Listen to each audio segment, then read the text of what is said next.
Picture this. I'm standing in my kitchen, the faint hum of the refrigerator filling the silence, as I stare at a stack of unopened bills on the counter. The weight of them isn't just paper. It's a quiet, suffocating pressure that's been building for years. My name's Rachel, and at 45, I've carved out a life that from the outside looks like the American dream. But dreams have a way of fraying at the edges when you look too close. I've been married to Mark for 2 decades now, 20 years of shared mornings and late-night whispers that somehow turned into routine nods and empty spaces. We've settled into a quiet suburban pocket just outside Chicago, where the streets are lined with neat lawns and the kind of predictability that can either comfort or choke you, depending on the day. We've got 2 kids, Emily and Ethan, who are 17 and 15, and let me tell you, they're growing up at a pace that makes my head spin. Emily's always got her nose in her phone, planning her future like it's a puzzle she's already solved, while Ethan's at that awkward stage where every conversation feels like a battle. I love them fiercely, but sometimes I catch myself wondering if they even notice I'm here. My days are split between being their mom and working part-time as a bookkeeper for a local hardware store. It's not glamorous. Honestly, it's just me hunched over spreadsheets in a cramped back office, but it's steady. Mark, on the other hand, is a sales manager at a car dealership. He's good at what he does, always has been, but the long hours and the pressure to hit quotas have etched lines into his face that weren't there a decade ago. On paper, we're fine. A family of 4, a house with a mortgage, 2 cars in the driveway. But beneath the surface, there's a current pulling us in ways I can't quite name. Those bills on the counter? They're not just late notices. They're a reminder of how tight things have gotten. The mortgage payments are a monthly gut punch, and every unexpected expense feels like a personal attack. We've had to cut corners, skip date nights, and pretend we don't notice the strain. And then there's the silence between Mark and me. We used to talk about everything. Dreams, fears, the silly little nothings that made us laugh. Now most evenings, we sit on opposite ends of the couch, him scrolling through his phone, me staring at the TV without really watching. It's not anger, not even resentment. It's just distance. Like we've forgotten how to reach for each other. Sometimes I feel like I'm invisible to him, like I could vanish and he'd only notice when the laundry didn't get done. I've tried to bridge the gap. Really, I have. But it's hard when you're not even sure where the other person stands anymore. And then there are Mark's old college buddies, a group of guys who've stayed tight over the years, always ready to drag Mark back into memories of a time when life was less complicated. So, when he suggested a night out at Lucky Strike Lanes, a retro bowling alley on the edge of town, I figured it might be a chance to see a different side of him, maybe even reconnect a little. I agreed to tag along, hoping for something to shift between us, even if just for a few hours. The drive over was quiet, just the hum of the engine and the occasional flicker of streetlights cutting through the dark.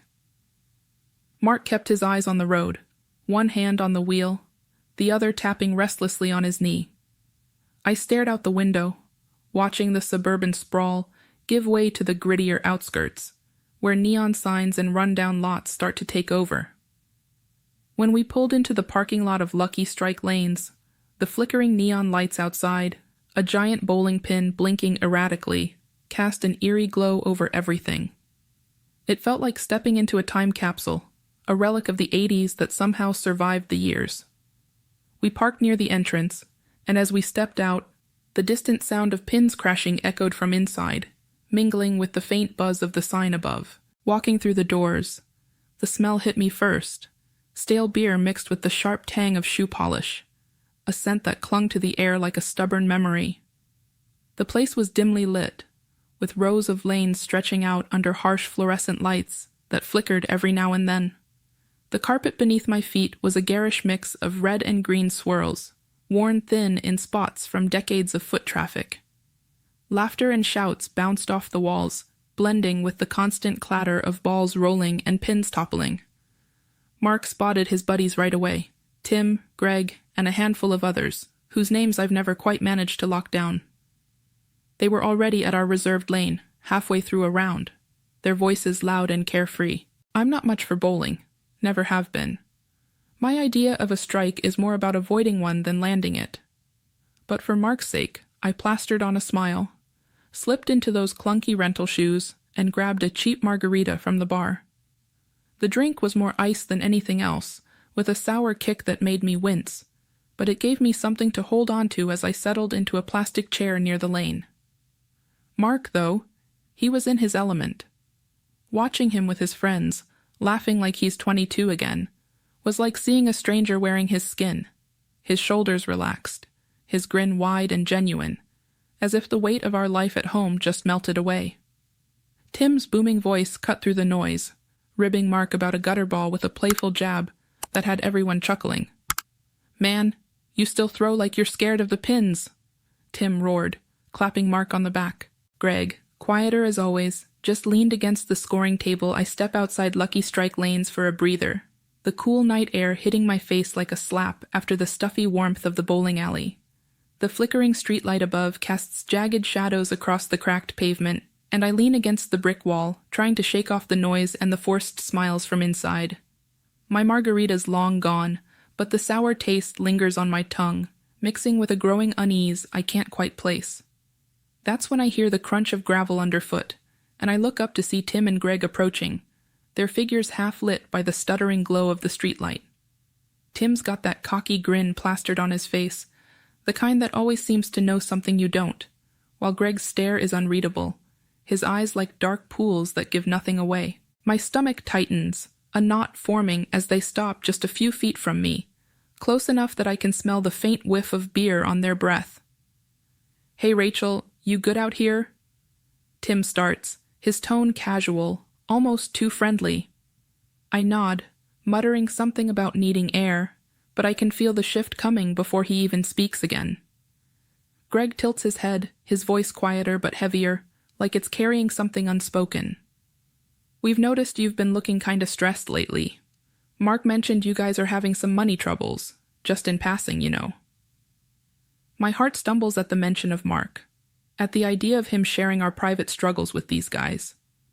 I open my mouth to brush it off, but Tim cuts in, his voice dropping low, almost conspiratorial. "We've got a way to help with that. $600, cash, right now. All you gotta do is something small for us." The words hang in the air, heavy and sharp, and I freeze. My pulse is hammering in my ears as I force myself to ask, "What do you mean?" Even though a sick part of me already knows. Greg steps a little closer, his voice a murmur now. "Just a few minutes, somewhere private, away from here. Nothing Mark needs to know about." The implication is clear, slicing through me like a blade. They want something I've only ever given to Mark, something sacred I swore I'd never compromise, not for anyone. My immediate reaction is disgust, a wave of nausea that makes me want to turn and run. The voice in my head screams no, loud and fierce, reminding me of the vows I made, the life I've built, the man inside who's laughing with his friends, oblivious to this moment.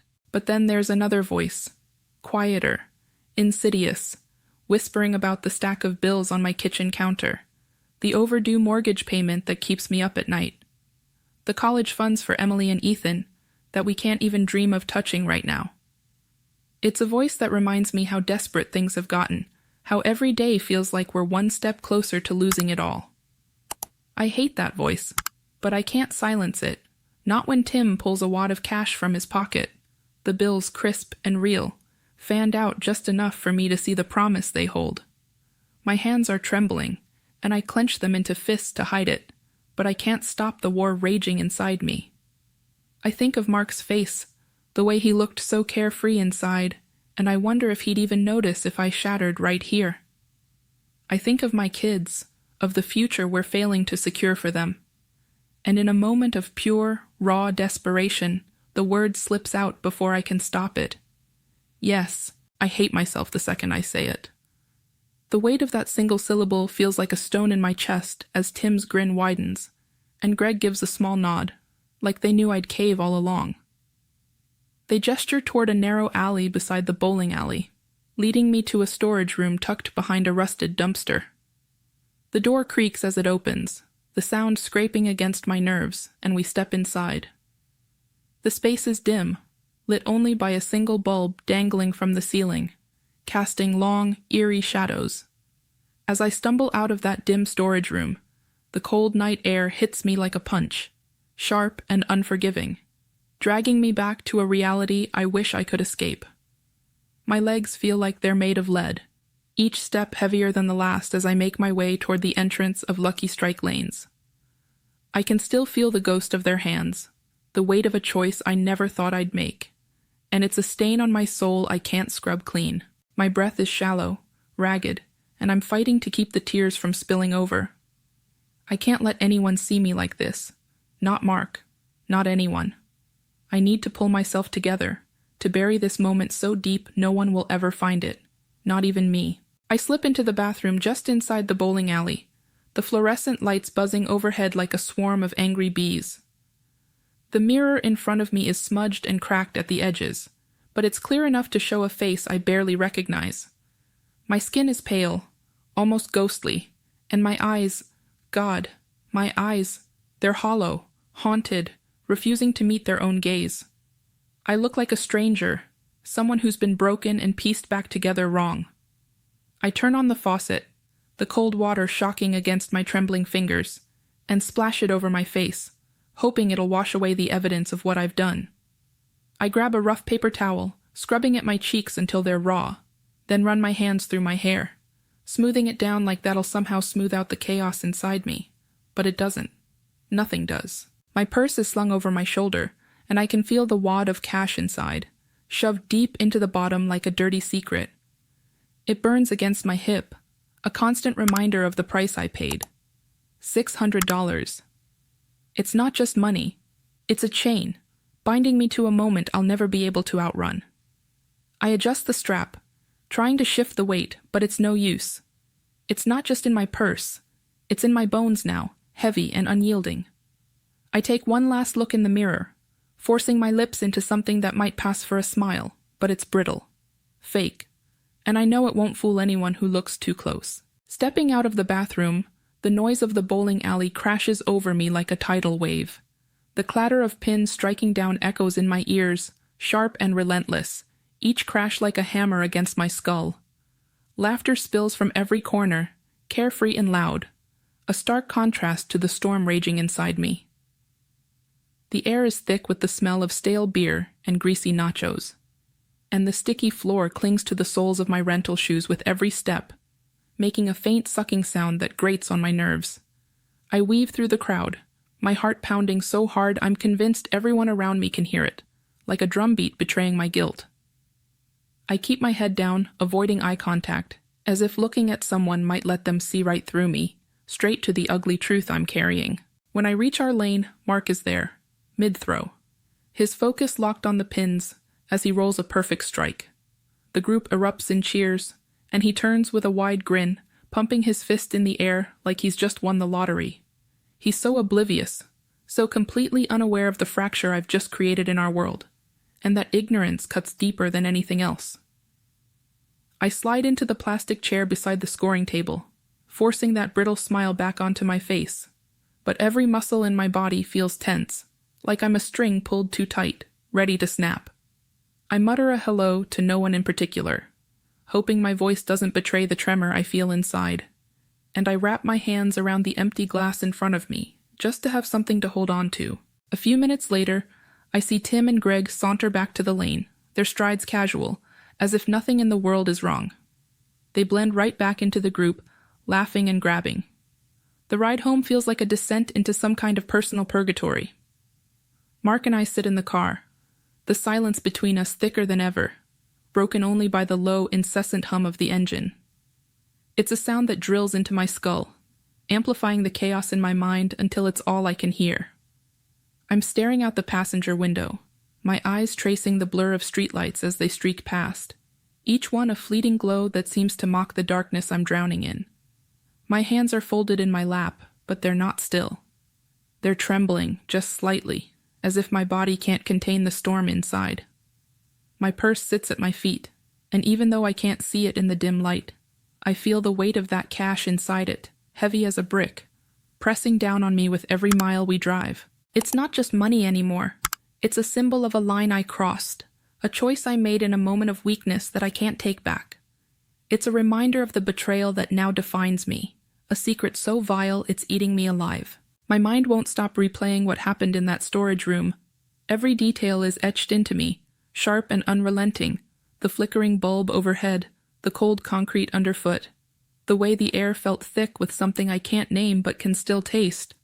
I see their faces, Tim and Greg, the way their expressions shifted from casual to predatory, and I feel the ghost of their presence, a violation I allowed in a haze of desperation.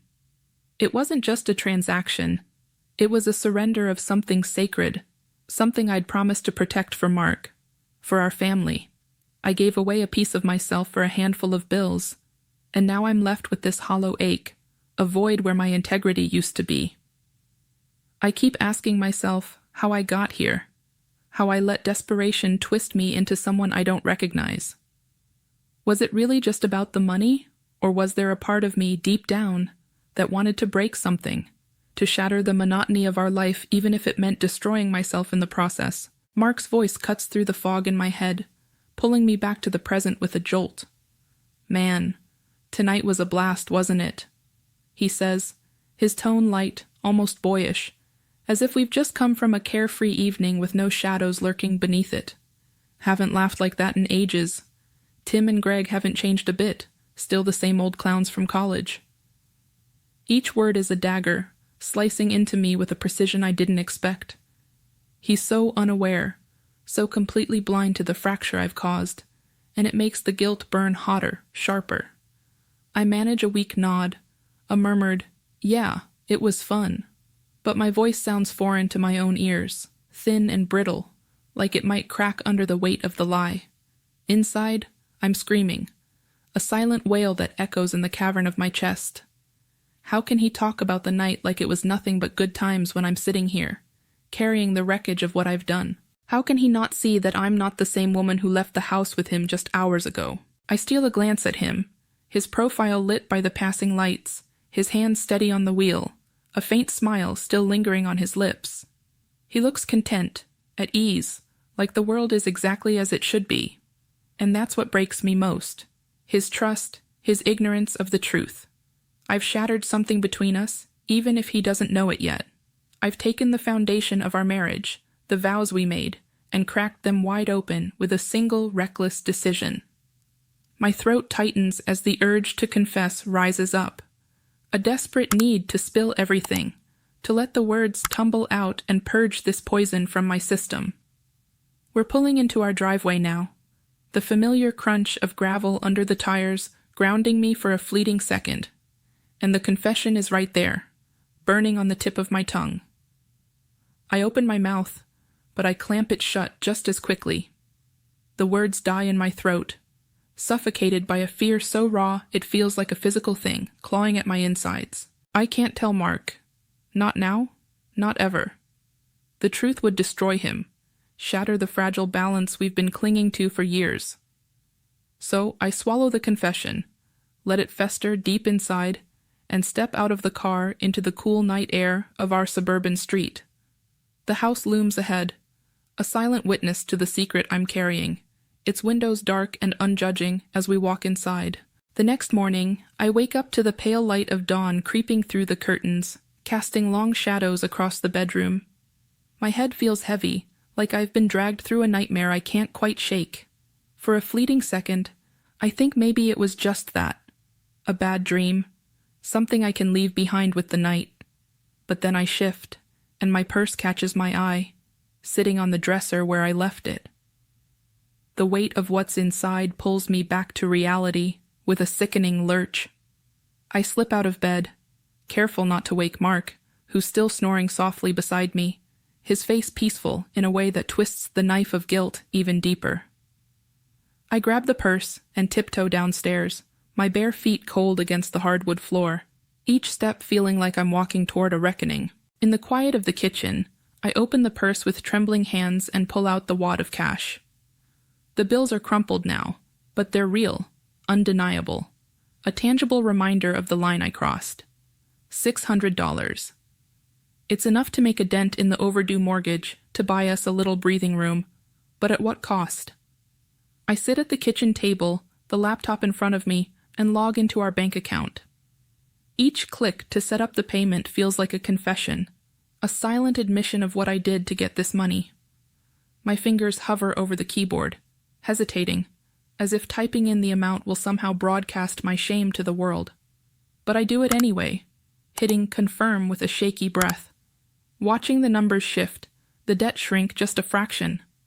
It should feel like relief, but it doesn't. It feels like I've branded myself with a scarlet letter, one no one else can see but me. At breakfast, I can barely look at Mark. He's sitting across from me, sipping his coffee, flipping through the morning news on his tablet, completely unaware of the chasm that's opened up between us. I keep my eyes on my plate, pushing scrambled eggs around with my fork, the clink of metal against ceramic the only sound I can focus on. When he reaches out to touch my shoulder, a casual gesture as he asks if I'm okay, I flinch. Hard. It's involuntary, a reflex born from the fear that he'll somehow sense the truth through my skin. "You seem off," he says, his brow furrowing with concern, and I force a smile, mumbling something about not sleeping well.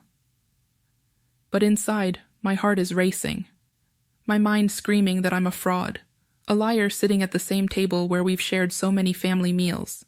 The days that follow are a blur of routine, but nothing feels the same.